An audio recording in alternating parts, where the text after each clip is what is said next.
Good afternoon to everyone joining. Thank you so much for being here today. My name is Laura Shelley, and I'm going to be facilitating today's session. So during this session, we're going to be talking about best practices and techniques for setting up your space, perfecting your sound, and creating great lighting for virtual meetings and interviews. All of the best practices that we're going to discuss today are really designed to ensure that your colleagues and your potential managers are focusing on your ideas rather than distracted by technical complications. All right, so let's get started with me learning just a little bit more about you and some of the challenges you face in these virtual spaces. I know that there's likely a mix of level of experience when it comes to managing sound, video, lighting during meetings and interviews. So we're going to use the polling feature today. And using this polling feature, we want you to tell us what's your biggest technology challenge with virtual meetings and interviews. Wendy's going to go ahead and start that poll. There's a few options here: sound, video, lighting, even all three. And you can go ahead, and that should appear on your right-hand side. You'll have about 35 seconds left, I believe, to go ahead and make your selection. Also, make sure you hit submit in that bottom right-hand corner so that your answer is actually tallied and we can see what's going on here. All right, so it looks like there's about 10 seconds left on that. We'll give you just a little bit more time.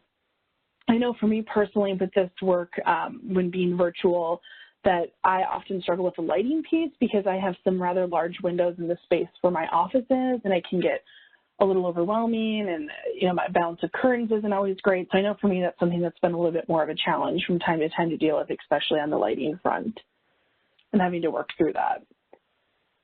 All right, so it looks like the poll has ended. Wendy's tabulating our results here, and it'll be just a moment until those pop up on the screen, and folks should be able to see that on that right-hand side again as well. All right, so let's see here. It looks like kind of spread out across the board. We've got some people who say sound is an issue for them, others video. I know a lot of us are used to working with sound in analytics, so that's not always as much of a challenge, but it seems like it is for some folks. And then lighting as well, it's hard. I know we have all been in spaces where the lighting is not great. And then some people said all three, and I know that I personally have struggled with all three of these as well. Well, I'm glad that we're here today, because we're going to talk about a few adjustments that we can make to create spaces that's going to set you up for virtual success across the board. All right. The first up, we're going to talk about lighting. And lighting is maybe this primary factor in the quality of your video meeting. So a few tips we want to go over to help you get set up with that. The first piece is integrating daylight when possible. So when you can use daylight correctly, it's going to allow your camera to give a more realistic color of your face. It's going to provide much more flattering light for your video as well. So how can we do some of this? What does this look like? First thing we can do is position yourself or ourselves facing a window and use that natural light as your foreground light. So you're going to want to, with this one, you want to consider and adjust for the intensity of the light coming in from your windows. Obviously, if it's really bright outside, maybe you want to draw a sheer curtain or adjusting your blinds to maybe help soften some of that light, but not eliminate it completely. The other thing, too, to make with this consideration when using daylight is that if it's positioned behind you or to the side of you and it's unavoidable, you're going to want to crop out those bright windows or doorways or whatever, is letting the light in out of your camera shot as much as possible. So there's a couple ways to do this, but the most surefire, easy way that doesn't require you to have to change where your desk is or all those different pieces is if you just move the device closer to you and you maximize your body and your face on the screen, it's just going to help overall reduce what the camera sees behind you and only focus more on you, what's going on. All right, so the second tip that we have for this is creating layers of light. This is going to be key. So whether you're in that daylight-filled room or you're in a dark space, if you incorporate different layers of light in the position of those with different light sources, it's going to help impact what people see when you're on video. So a couple examples, let's just start with. Let's talk about the first layer of light. An example of this would be that window we just discussed before. This is the most ideal scenario, having, spacing yourself in front of a window and having that light come in. However, if you're not sitting in front of that window, which we know is real, if you can use a lamp, and make sure that it has a shade on it. And the shade, it's like, well, obviously, yes, lamps have shades, but it's important because you want that shade to help diffuse the light so you don't just have this bright light glaring on your face. You're going to want that lamp to be in front of you, kind of like you would with a window as well. Also, if you don't have those options, you can also take a brighter light, maybe that's not shaded, and you can face it towards a wall that's nearby you and in front of you, and hopefully that soft reflection or glow comes off of it and is going to be able to reflect on your face to add a little bit more light to the room. All right, so that was the first layer of light.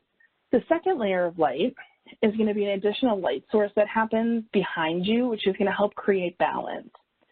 So this is going to create brightness in your background, similar to the brightness of your face and what's going on, in the foreground.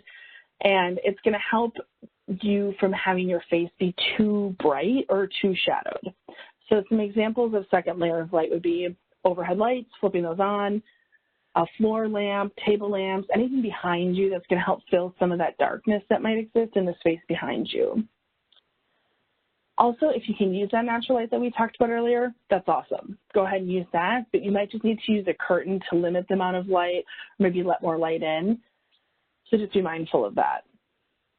All right, let's take a look at some examples on the next slide so we can see what it looks like with the light piece.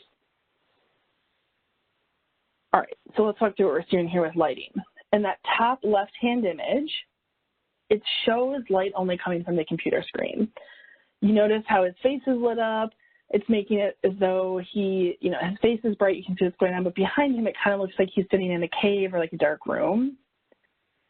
And then if you bring your eyes here to this bottom left image, this shows lighting that's using that daylight from the windows in his room, but the backlighting is just too much. There's too much going on. There's too much light coming in, and so you can see that there's a shadow that's appearing on his face. Now, his face looks much darker in the second one because he has too much light behind him. And if we look here to this last image that's on the right-hand side, this is the ideal situation. This is what we're going for. This is where the light's balanced. You notice that he's adjusted his camera. Like physically, he's adjusted so he doesn't have those windows behind him anymore. He's completely moved it to the side. He's closed one of the shades. You can see in the right side of the photo, he's closed one of those shades to help reduce the amount of light that's coming in compared to that image in the bottom left-hand side. And now he's getting some natural light in the room, but he's also using that light from his computer screen, and he's also balancing it by having a lamp on that's in front of him to help fill that space. All right, so we talked about a couple lighting tips. You've got one more for you. The other one is set up your space before you get on your call. Take a little bit of time, get the lighting right for your video. You can go on early. It will allow you to, start your video so you can take a look at how things are going before you actually have to jump into the meeting. And then you can do some trial and error to see what's working and not working. You're giving yourself that 5 to 10 minutes before your call, turn your camera, follow the tips we just talked about, and make sure you can adjust as needed. All right, now that you're all pros with this lighting piece, we're going to talk a little bit more about camera positioning and backgrounds. Okay, so the camera angle and backgrounds are also important to consider in addition to the lighting piece when meeting virtually. The first thing here is just talking about camera positioning in general. So I know, like me, I'm on my laptop for a lot of my virtual meetings. Some people use smartphones, some people use tablets, kind of just depends on what's going on. All of those are great. Whichever one you're using, though, you want to make sure that you have it on a stable platform. So even if there's like mild shaking as you type on things, or if you're at your desk and you're moving things around, you're doing something leaning on your desk, all of that can translate to this jittery video for everyone else, which only is going to distract your audience from you, the content you're presenting, or whatever you're talking about. So another thing in addition to making sure you have your camera or your computer on a stable source is that you want to make sure that your camera's positioned correctly on that table. So in your laptop, and your phone, those are tiny cameras, and they sit on the edge of the device that you have. And a lot of the times in meetings or when we're on video, we have this tendency to look into the middle of the screen where your clients and colleagues' faces are, and that totally makes sense because we want to be looking at them. But in conjunction with that, we want to be mindful that we want to make sure our laptop is raised up so that our camera is at eye level with where we're speaking at. If you look on the screen here, you're going to notice on this left-hand side, there's a diagram, and in example A and B of that diagram, it shows that the device is being propped up so the camera is at eye level with the person on camera. If you have to, use some books. I know at home I do that because the way my laptop is docked, it sits lower, and when I'm on camera, I need to raise it up. So use some books or a stable box to prop your computer up on to get it to that eye level piece. Also, I know a lot of people work on multiple monitors, and if you're at home or you have access to that, which is great, it makes work a lot easier, but there's some downfalls with this. You want to make sure that if you are in a virtual meeting and you're presenting something or you're having to talk about something, that you have your materials on the same screen as your camera. So otherwise, you're just going to be showing off that side of your face. People are going to be looking at your jaw or your ear, and that way they're not going to be able to see your face and hear you clearly in what you're saying. So a really easy way to work through this, to remember where to look, and I do this all the time, is I'll put a sticky note on my computer where next to my camera, or say something like, look here, so I remember like, oh yeah, that's right, I have my camera going, I need to make sure that I'm constantly looking here, and that train I head to the left or the right when I'm having those conversations. Okay, the next thing with this as well is setting up our background. So now that we've established that your camera's positioned correctly, we also want to make sure that your background looks good in the space that you're in. So you want to create this background that's like kind of professional and kind of personal. You don't want it to be completely one or the other. We want some, people to show up the way that feels good for them. But so what I mean here is, you want to avoid a background that's too personal. Obviously, you don't want like any dirty dishes or any dirty clothes. I know these things seem obvious. In the background, the other thing is if it's unavoidable that your bed is going to be in the shot, because some people, their office is in their bedroom, and that's fine. Make sure that your bed is made and it looks clean and put together and isn't messy.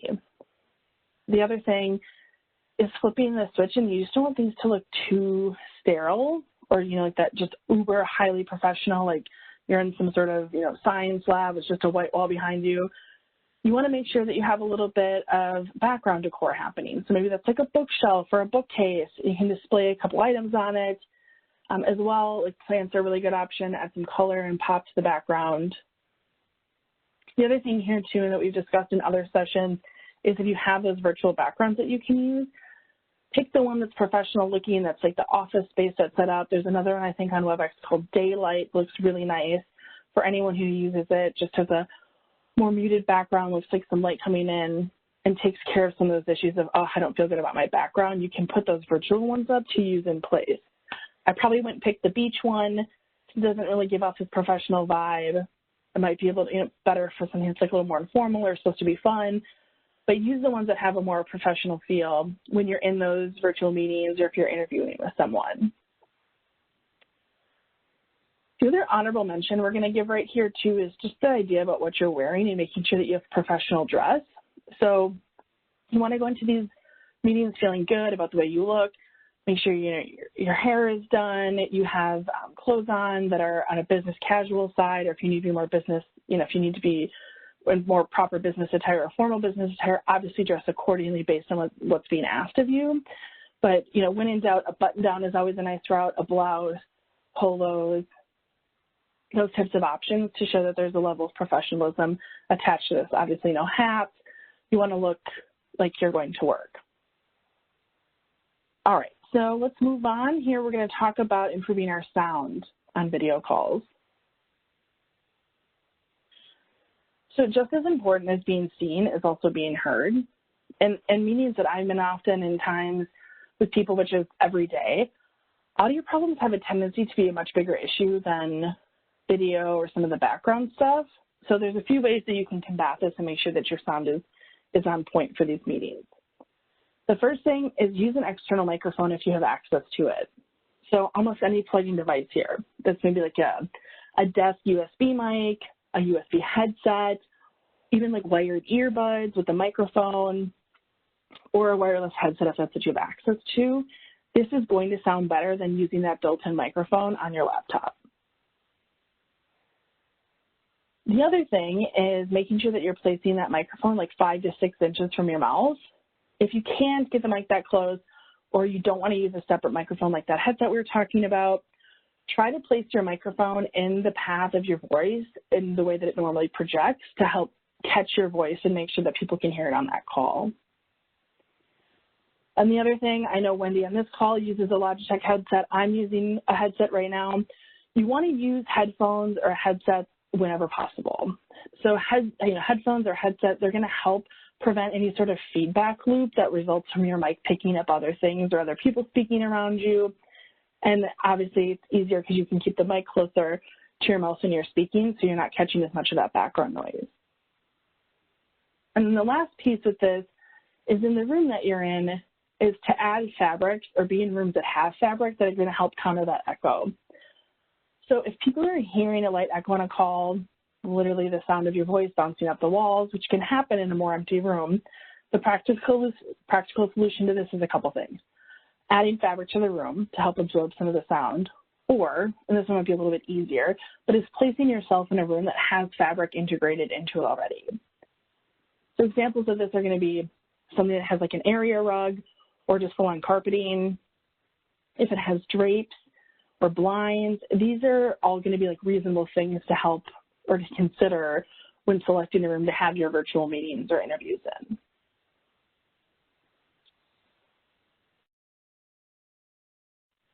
All right, so we've mastered lighting, we've talked about camera, background, sound, professional dress. We are going to open up the chat for questions. There's a Q&A feature, there's also the chat feature. You can put questions either way. Given the number of people on the line, we're going to keep people on mute, and then Wendy will go through and tell us what the themed chat questions are, and we'll take some time to answer those. So we'll give people a minute here to start adding their questions in chat. Maybe some have already come in. Hi, Lori. Yes, we did. Yeah, we did have a few coming in.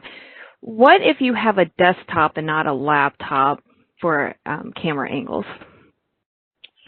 Sure. So a couple things. If you have an external camera that you attach to your desktop, a lot of the time those desktop monitors can go up and down. You just have to check on the back to see what the possibilities are. So if you can mount that camera to the top of the desktop, oftentimes it can be put at eye level just like you would before.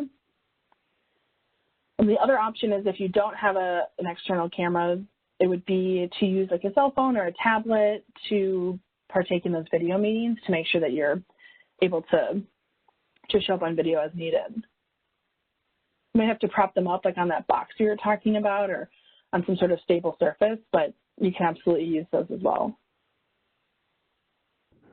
Okay, great, Laura. And how do we find those virtual backgrounds? Sure. So I know on Zoom and WebEx, they come preloaded into the, they come preloaded into the tool. So when you have the option to start your video, you'll have to look for a button that says change your virtual background. Or sometimes in the audio and video button, you can click on that and it'll give you the option to change your virtual background, which is going to be in that menu bar that's typically at the top of the screen with like the file, edit, share, view, to be able to change those virtual backgrounds. Okay, great. And then we also had one that someone purchased a small lighting device, Halo, that mounts to the camera on the laptop. They haven't had a chance to use it yet, but have you had any experience with those?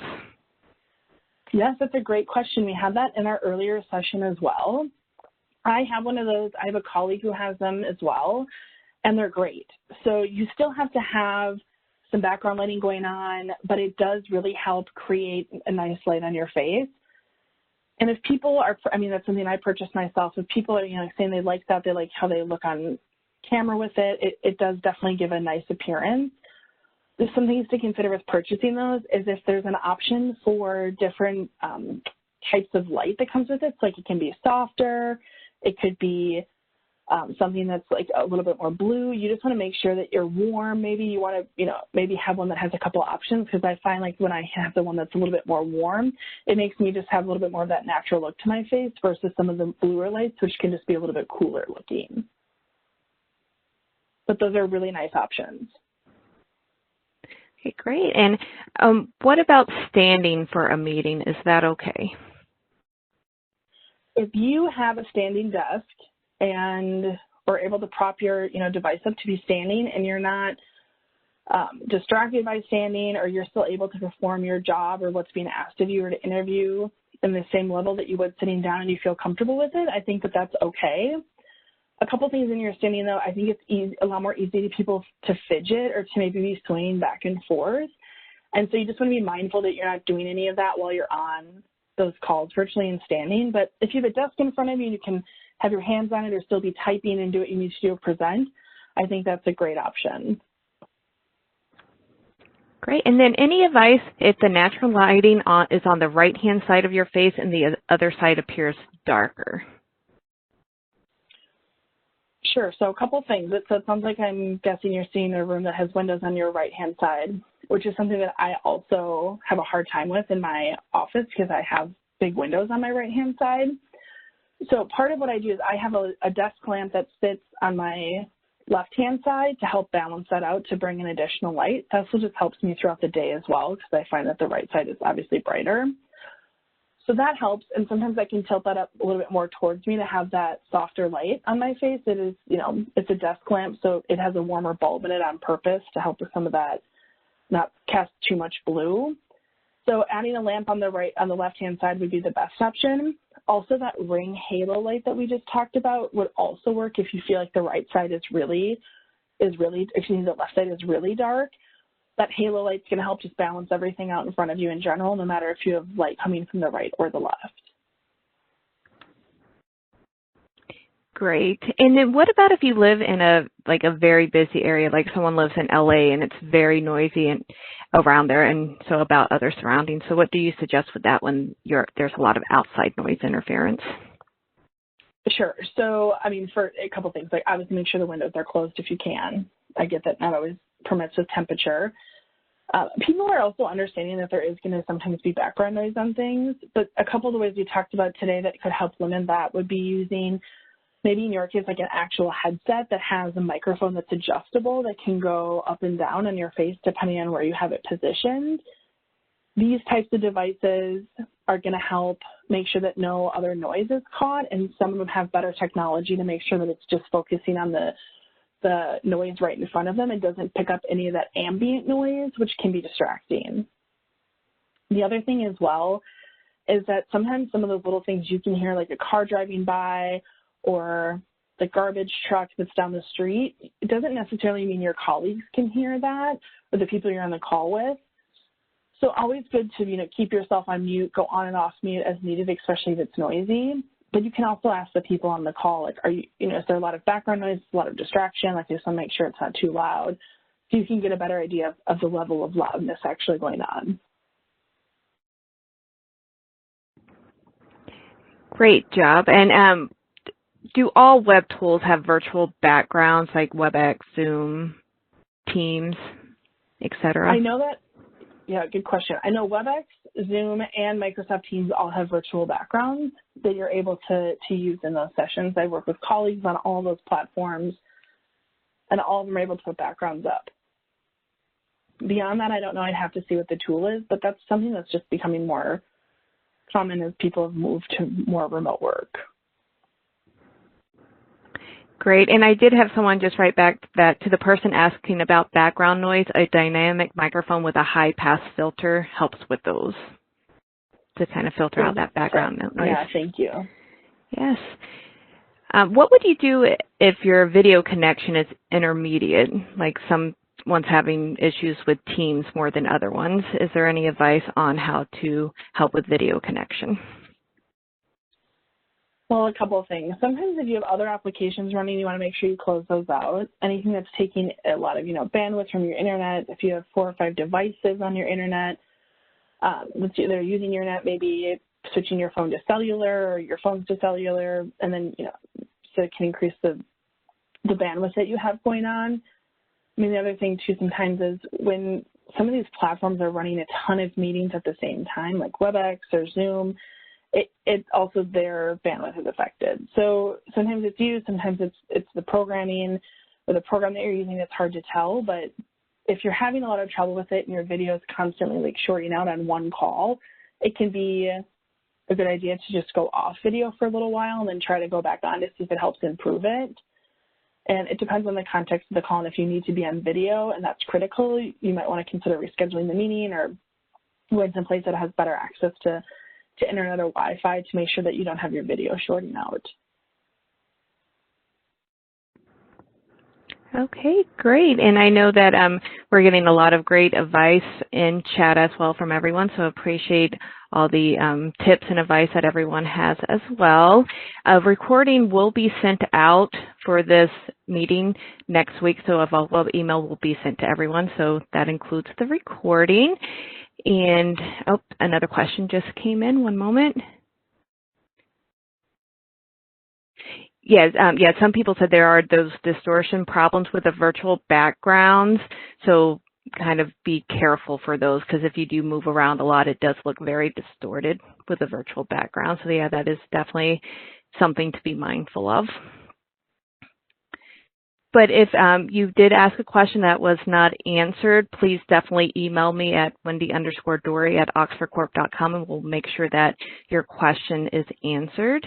And we are very thankful for you joining our session today and hope that you learned a lot of great tips. And thank you to Laura for facilitating and hosting this session.